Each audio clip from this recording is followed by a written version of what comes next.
ایک ایسی عظیم ہستی کے بارے میں ہم نے جاننا ہے کہ جن کا جب بھی نام لیتے ہیں تو سر ادب سے جھک جاتا ہے. ہسٹوریکل پرسنالٹی، یعنی میں یہ کہوں کہ دنیا کی جو one of the top historical اور مبارک پرسنالٹیز ہیں، ٹاپ لسٹ میں آپ کا نام آتا ہے. یعنی اس سے بڑھ کر ان کی فضیلت کیا ہوگی کہ پوری کائنات میں اللہ رب العالمین کی مخلوق میں جو سب سے افضل ہیں، بعد از خدا بزرگ توئی قصہ مختصر سرکار دو عالم علیہ الصلوۃ والسلام ہیں.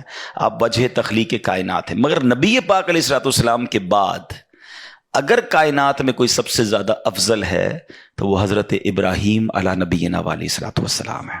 حضرت ابراہیم علیہ الصلوۃ والسلام کے جہاں بہت سارے کمالات ہیں، ایک بڑی یونیک بات بتانے جا رہا ہوں.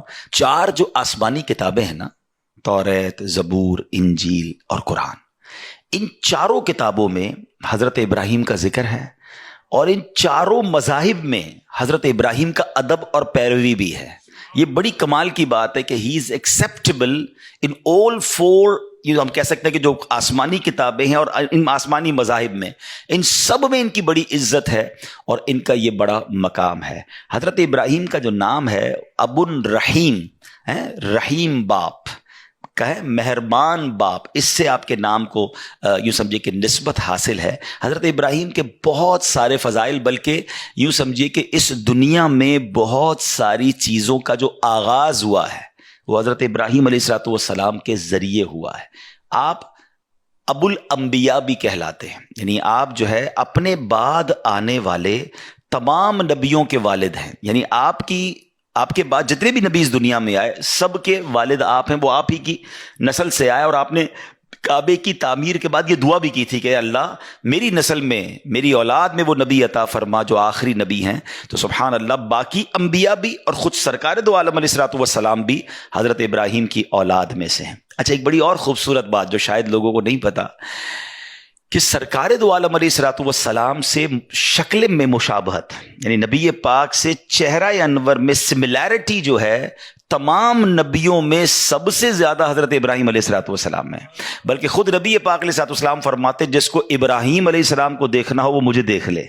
یعنی نبی پاک سے چہرہ انور میں بھی آپ کا ایسی مشابہت تھی. اور جو میں نے آپ کو کہا کہ آپ کی طرف سے کچھ چیزیں ایسی ہیں جو اولین ہیں، یعنی آپ سے سٹارٹ ہوئی ہیں، ان میں سے چند باتیں یہ ہیں کہ سب سے پہلے ہی دنیا میں آپ کے بال سفید ہوئے. پہلے کسی کے بال سفید نہیں ہوتے تھے.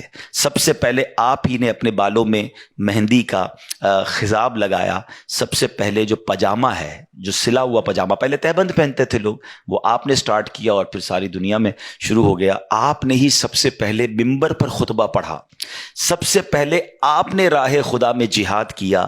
سب سے پہلے مہمان نوازی کی جو رسم ہے وہ آپ نے شروع کی. بلکہ مہمان نوازی کا عالم تو یہ تھا کہ آپ روزانہ جب تک کھانا نہیں کھاتے تھے، جب تک آپ کے دسترخوان پر کوئی گیسٹ نہیں ہوتا تھا، آپ روڈ پہ نکل جاتے، گھر کے باہر نکل جاتے اور مہمان ڈھونڈتے. جب تک مہمان نہیں ملتا آپ کھانا نہیں کھاتے تھے. آپ نے گھر بھی ایک سڑک پر، یوں سمجھیے کہ ایک شاہراہ پر بنایا تھا تاکہ کوئی نہ کوئی بندہ مل جائے. اچھا، سب سے پہلے ہی آپ نے ملاقات میں لوگوں کو گلے لگایا. معانقہ جو ہے نا، یہ بھی سٹارٹ کیا حضرت ابراہیم علیہ نبینا علیہ الصلوۃ والسلام نے.